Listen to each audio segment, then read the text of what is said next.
Hey there, it's been a while. I got a new audio setup, which is cool, and got a new mic. Got a new mic. Kind of have it a bit coached out, but so with 5-1, won 4 straight. What do I think of the first 6 games? Having watched 5 of them, I missed the one the other day because, well, if you can tell by my voice, a little bit under the weather.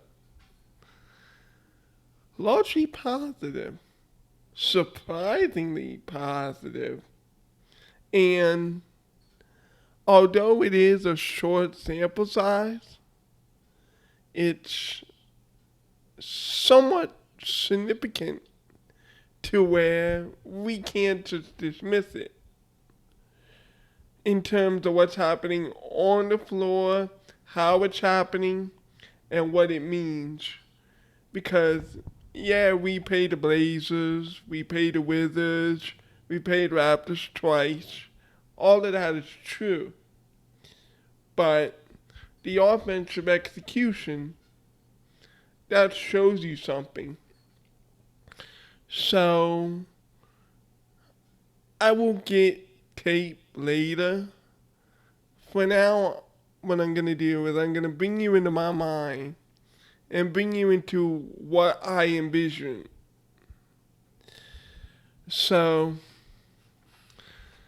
okay, how we start a lot of our Joel Embiid possessions. Joel, over the last few years, he's generally operated at the nail, at the elbow, and you can still see Joel there. Excuse me, like I said, under the weather. You can still see Joel there. But lately, what Nick Nurse has him doing is a lot of what he did with Marcus Gasol, with Serge Ibaka. The center is out to the 3-point line, and I thought, shout out running back Philly, I am DJ Wood. I thought he was going to go ballistic over it. But he's not out at the 3-point line necessarily to shoot, although so far, very small sample size, and this is a small sample size for me, shooting a career best from the 3-point line, but that's not necessarily the point of attack. The point of attack really is to open up the floor, and you're operating a 5-out offense where Joel is looking to pitch the basketball either to the wing or to Tyrese Maxey in the dribble handoff. This is one of their normal attacks. And we'll get to Tyrese Maxey specifically, but it isn't just Maxey. This offense has empowered basically everyone who steps on the floor. If it's Kelly Oubre on the corner, Kelly Oubre is liable to receive that pass. If it's Tobias can go downhill out of that. Or whether it's Pat Bev or whether it's Melton, to varying degrees of effectiveness. But generally, out of that action, the goal is to get guards going downhill and to get everyone spaced out. But it isn't just spacing out. There's value in stationary shooters, to be sure, but as we all know, 4 players shouldn't be stationary. So there's off-ball screens, there's off-ball cuts, a little bit of misdirection in there, and all of that misdirection, all of that, screens and off-ball screens, what it's doing is it's moving the defense. And Joel Embiid is doing a very good job of, if you don't hit that dribble pitch or the dribble handoff, if those 2 options aren't there, those cutters and those movers, Joel is hitting them with the pass, with the forward pass, and that's what's getting us a lot of layups, a lot of points in the paint. If you look at our points in the paint, I believe we're top 5 very minimum, top 7. We're attacking the rim hard, and we're getting a lot of good looks out of that.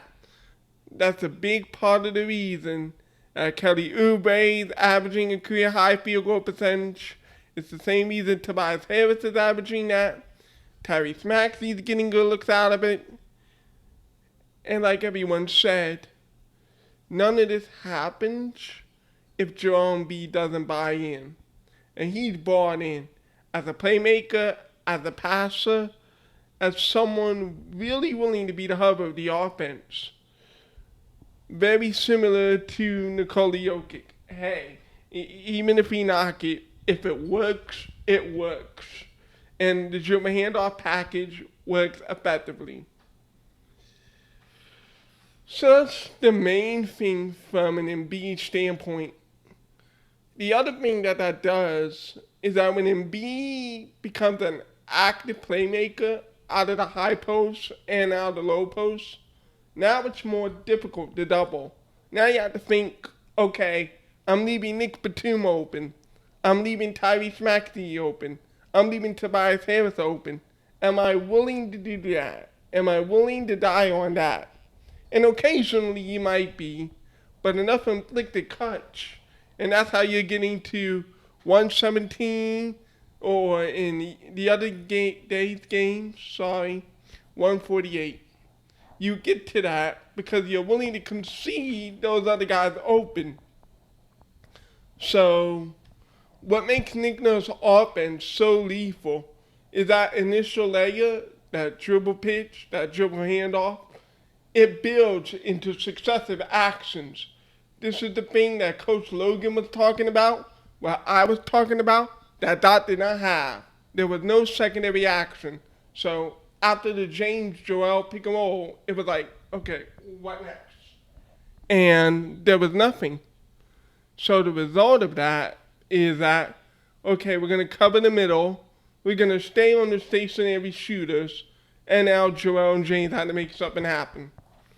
It's not really, it's consistent, but it's not consistent enough. Like, if you're going to do it that way, you better have a Luka Doncic, you better have prime LeBron James, you better have such efficiency that it doesn't matter that you don't have secondary playmaking, or the spot shooters need to be elite. Think when James Harden was in Houston, I'm talking 2017, Eric Gordon was in his prime, not washed up, Ryan Anderson, elite shooters.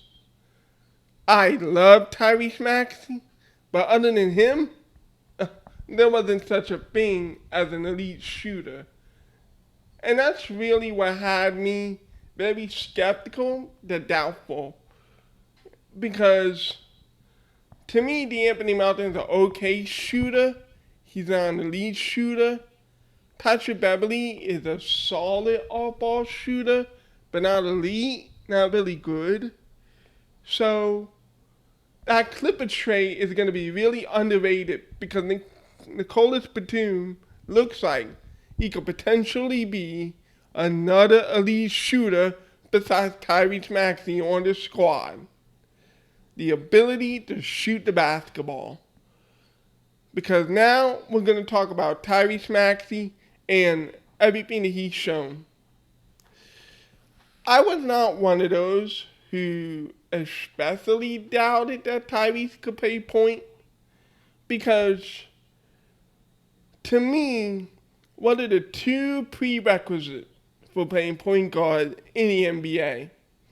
Number one is handles, and he has handles. Despite what everyone says, despite what the numbers show, which show that he's a very low turnover player, there's been this strange thing which I can only equate to Tyrese Maxey isn't looking like Jason Williams out there, so he's not a ball handler. Rubbish. He's a very good ball handler.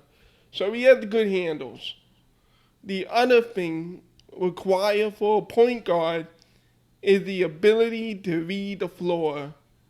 And I thought that Tyrese was solid at reading the floor, but I never thought he was elite at reading the floor.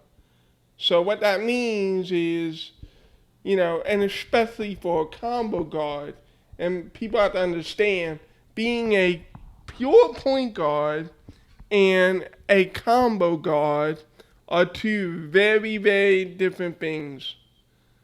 They're two totally different positions.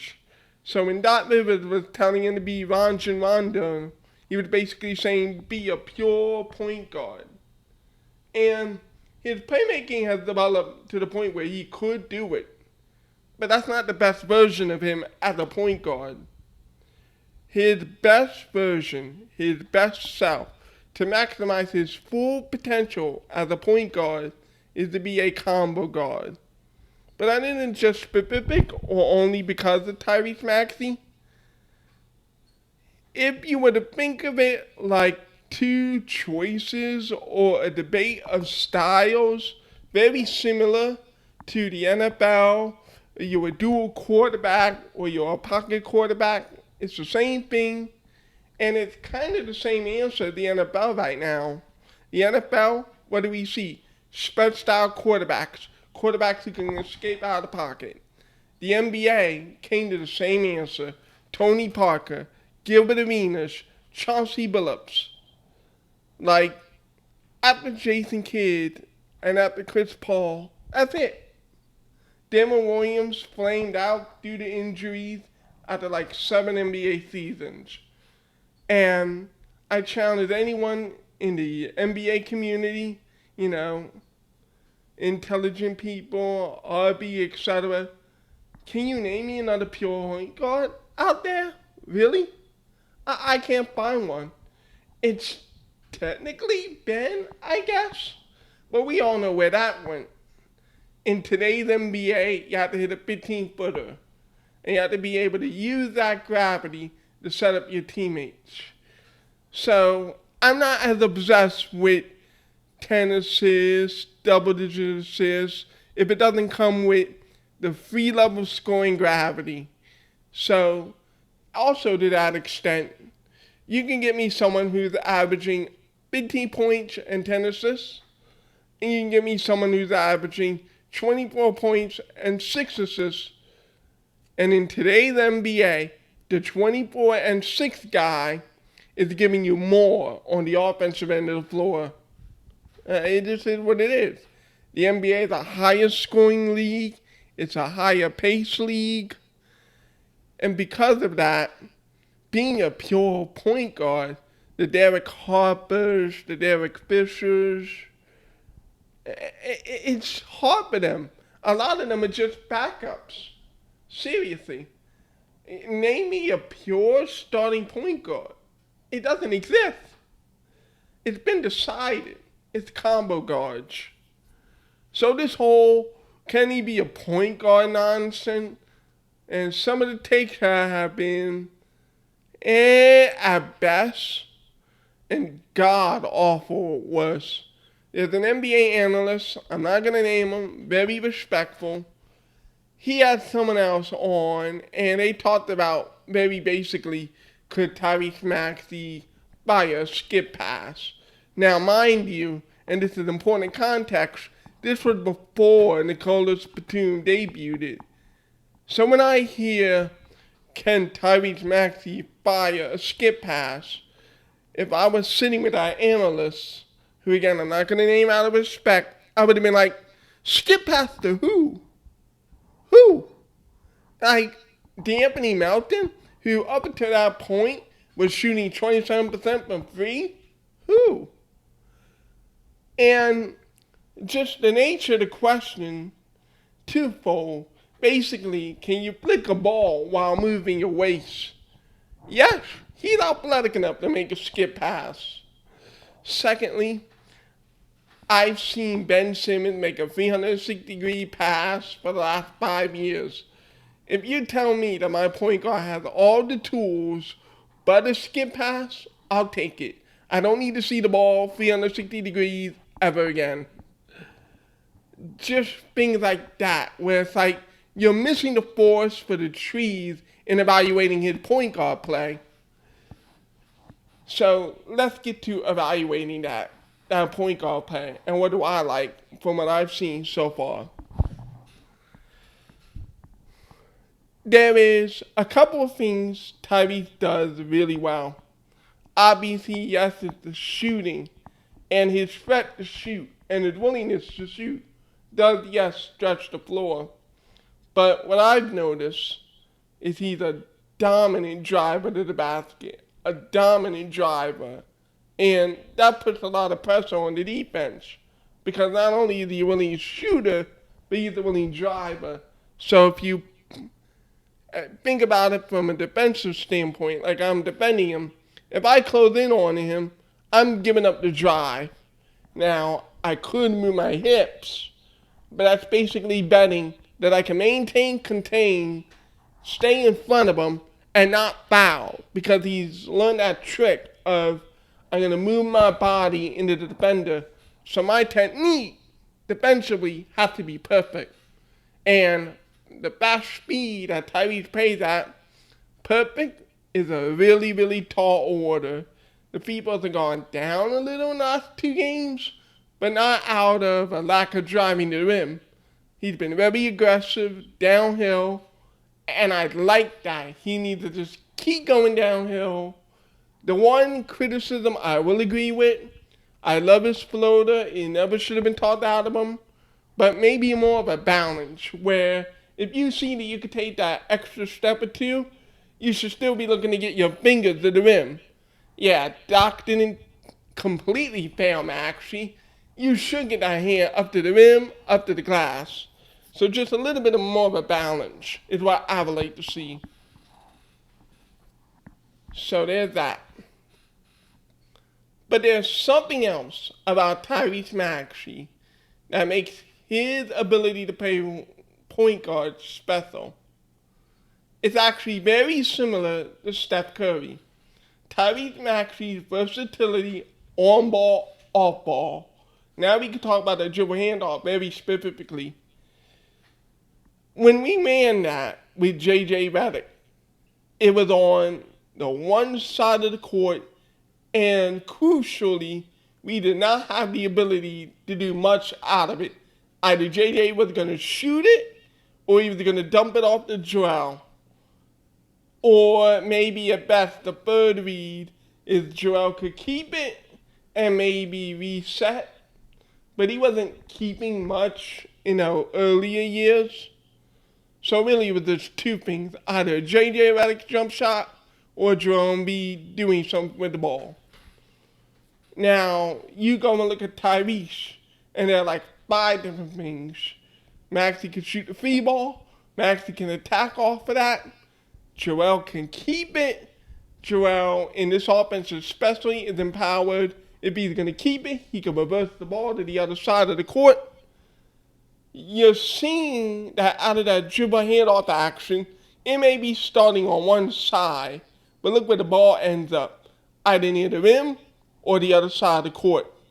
And that's all because Tyrese can play on ball, off ball. He can spot up as a shooter, or he can cut to the rim.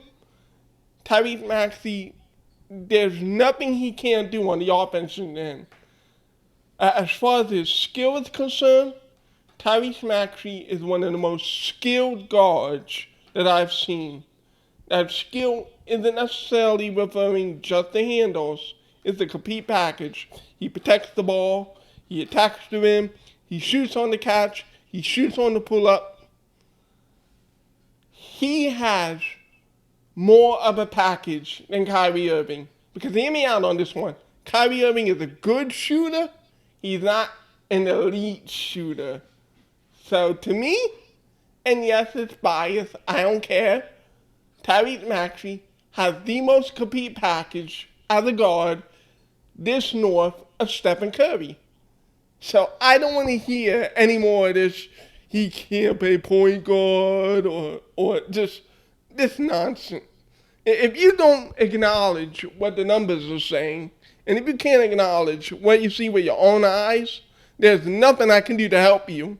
Like, it's just pathological on delusion. I can't understand it. I really can't. Like, there's so much praise I haven't even gotten into his passing. Like,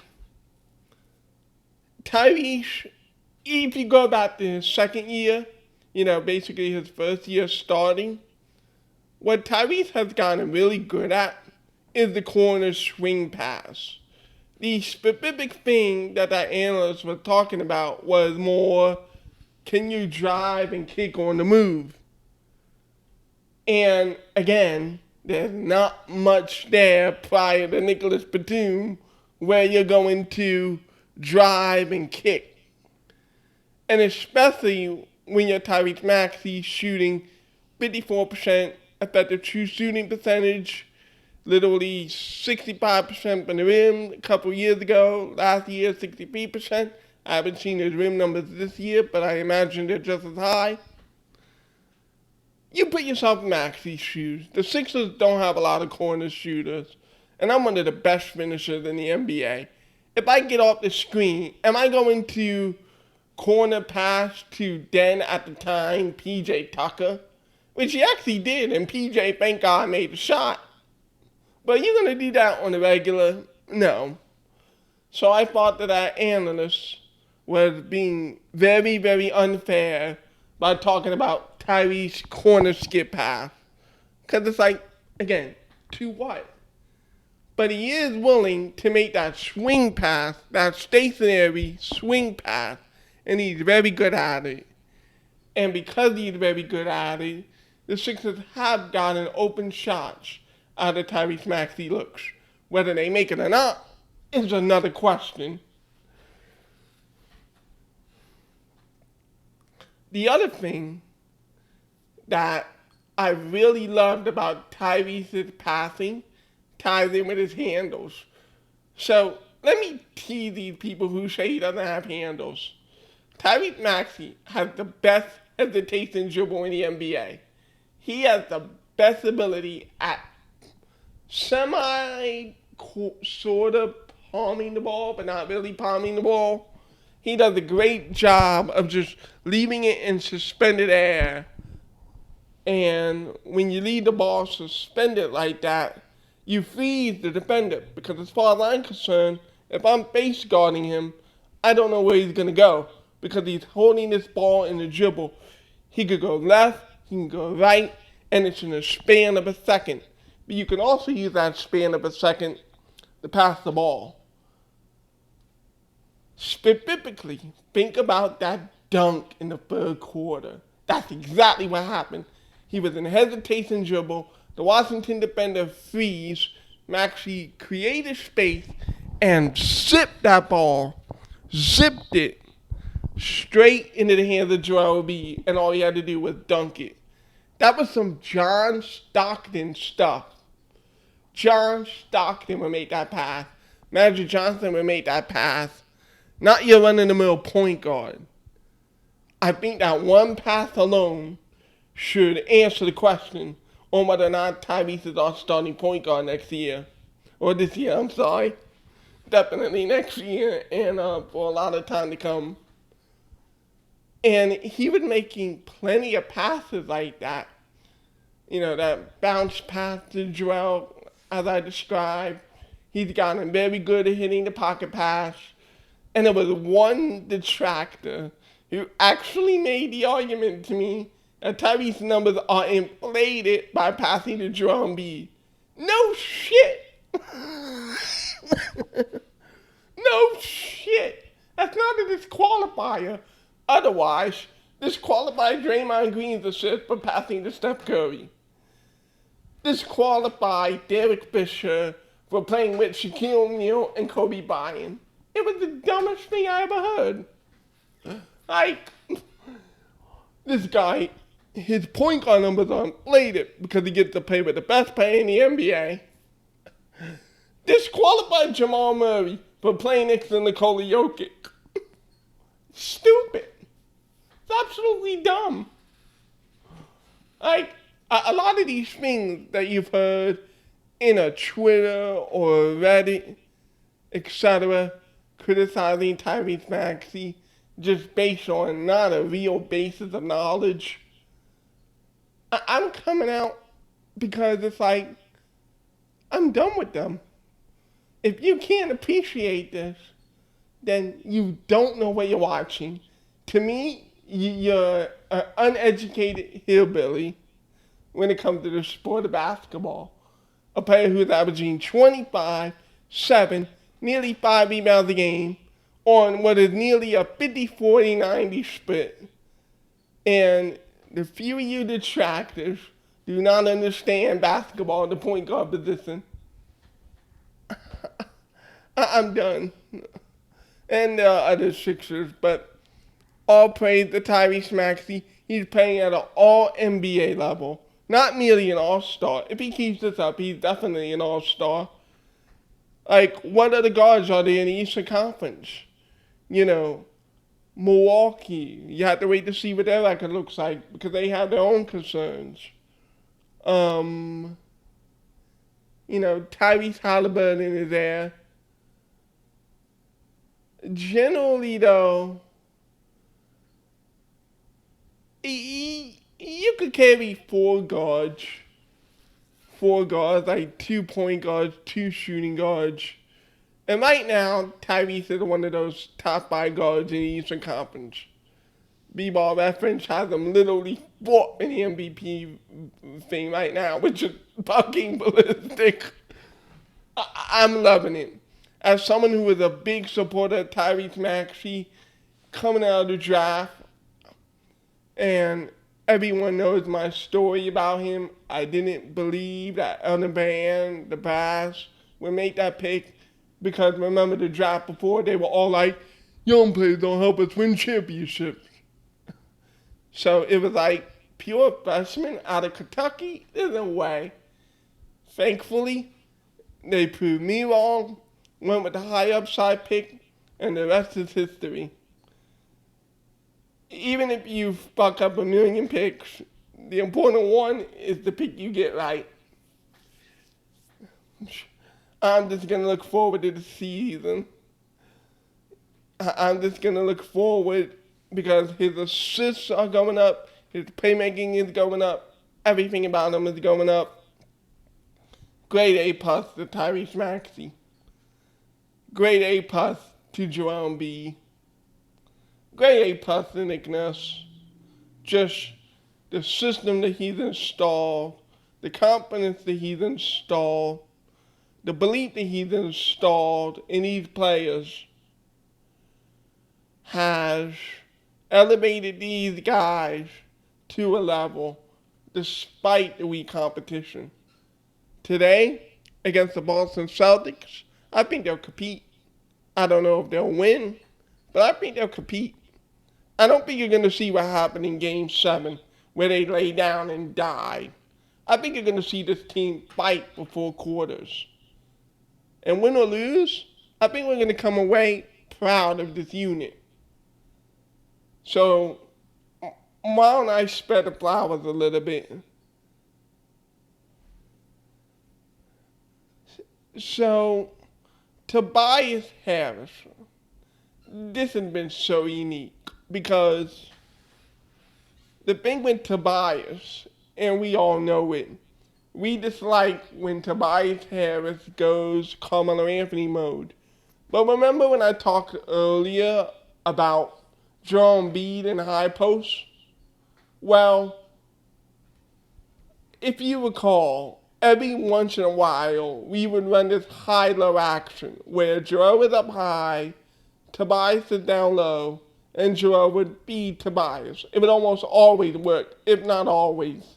But we would only run it if you needed a game winner against the Cleveland Cavaliers a few years ago, or we would run it once in a while, but it was never a staple. It's actually a staple in Nick Nurse's offense. We will early and often go to that high-low look. And it's very effective. It's very effective for Tobias. It's very effective for Joel. And what he does for Tobias is Tobias gets so close to the rim, he doesn't have the opportunity to pretend that he's Carmelo Anthony. That's when he gets into trouble in the low post. When he thinks he's mellow, when he jab stabs and thinks he can cross some dude over. Instead, he gets the ball, takes it 6'8", 240, and actually goes to the rim. And I think he's converting, if not a career high at the rim, near a career high. So he's finishing at the rim. He's strong and decisive with the ball offensively. He's getting good looks in the paint and in transition. Shout out again, Tyrese Maxey or Melton or whoever it is. Nick Nurse put the emphasis on pushing the ball. That's helped Tobias Harris a lot. The points obviously necessarily aren't going up. He might be this 16, 20 a game guy, maybe for the rest of his career. It is what it is. But there's a difference between 20 in the flow of the offense and 20 being slow mouse, just taking everything out of the air and just really dampening the offense. There's a difference between those two 20s. And the 20 we're getting right now from Tobias is downhill, aggressive, quick. I'm not Carmelo, I'm Tobias Harris. And a lot of credit goes to Nick Nurse and to Tobias for that. And then there's Kelly Oubre. We're all on pins and needles with Kelly Oubre.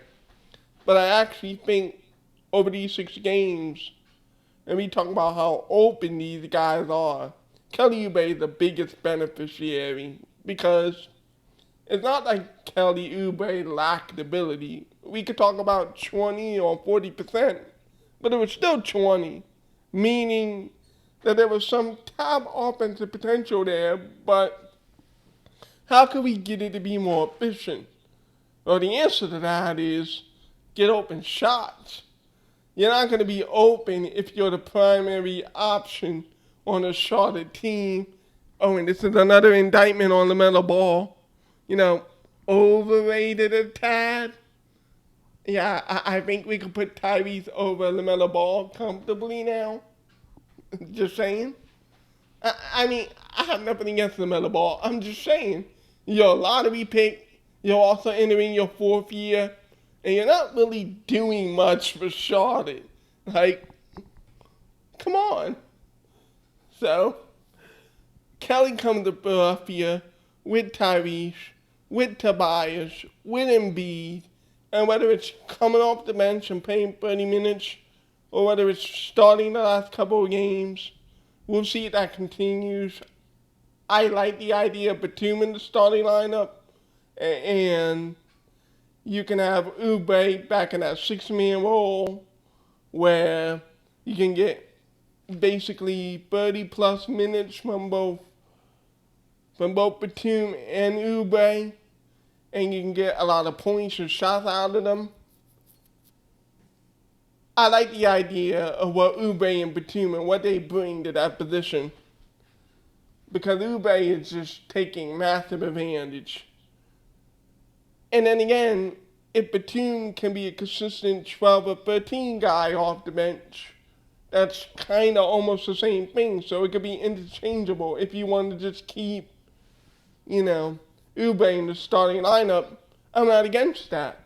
If Batum could be a consistent 12 or 13 a game guy in this offense, then I have no complaints. Obviously, there's still work to be done, but we want to discover what that work is. For me, I've always consistently noticed that, and this has been a thing before we opened this season, like if you just look at the season averages of some of these guys, Patrick Beverley is not a pure point guard. He's a tweener in a different sense. Not a combo guard, but someone who could defend 2s, defend 1s, shoot a corner 3 every now and then, but I wouldn't ask him to run my second unit. The same thing for Jaden Springer, for Anthony Melton. The Sixers don't really have a backup point guard.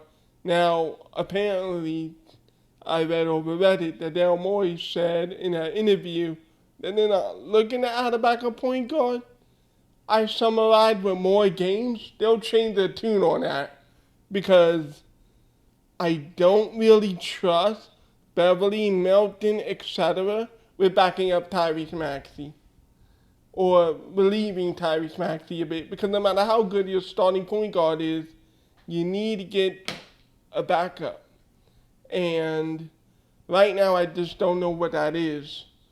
And it's really crucial because whether it's Batum or whether it's Oubre, if you could get some bouncy guard to play next to them, now the bench can become lethal, not just serving water. So that'll be something to watch. And then with Batum, as good as he shot, I still want to acquire someone that I believe I can rely on in the 3-point land. I still want a guy. Is that OG Anunoby? Well, let's touch on this real quickly. OG Anunoby. He's the kind of player that if you know my history, you know that I'm up here with the idea. He represents everything I don't like in a high-paid player. He's going to be decent. He's going to shoot the free. Does he have a driving game? Kind of, sort of. No, not really. He's 6'7", 230, and in his case, he's a shitty rebounder. Not enough people talking about that. 4 rebounds a game. To put that in comparison, Tyrese Maxey is at or slightly out rebounding OG Anunoby, who has 3 inches and 40 pounds on the guy. Unacceptable. OG Anunoby is a terrible rebounder, and it's a big thing that's keeping him from reaching his upside. The fact that he's a shitty rebounder. Your rebounding will actually get worse by putting OG in the lineup. So I'm literally of two minds. If Kelly Oubre shows the consistency, why not just pay Kelly Oubre? That's where I'm at. If you're going to try to sell me on OG Anunoby, and then we got Kelly Oubre here, I would rather pay Kelly Oubre 4 years, $40 million, $10 million a year, basically, rather than max OG Anunoby. No thanks. I think you can get better. I think the Los Angeles situations, both of them, are worth monitoring. Kawhi Leonard, Paul George, LeBron James, those situations are not stable. The Clippers and Lakers, they both look, both historically and currently, I think they're like 6 or 8 seeds. I think it's very possible both lose in the first round, and LeBron is playing at too high a level to continue to tolerate what's been happening in Los Angeles. So I'm still of the mind, I'm monitoring those situations before I even look at OG Anunoby. I'm sorry, I want a small forward bill, but OG is like the 8th small forward on this market.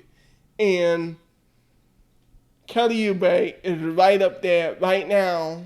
Emphasis on right now, but right now, Kelly Oubre is there with OG Anunoby. Sorry, not sorry, okay? I'm not. So, obviously, there's 2 ways to acquire OG Anunoby. You could do it via trade or do it via free agency. Do it via free agency. If we're going to overpay this guy, don't. Basically, what we did with Tobias, which was we traded for Tobias and then overpaid him.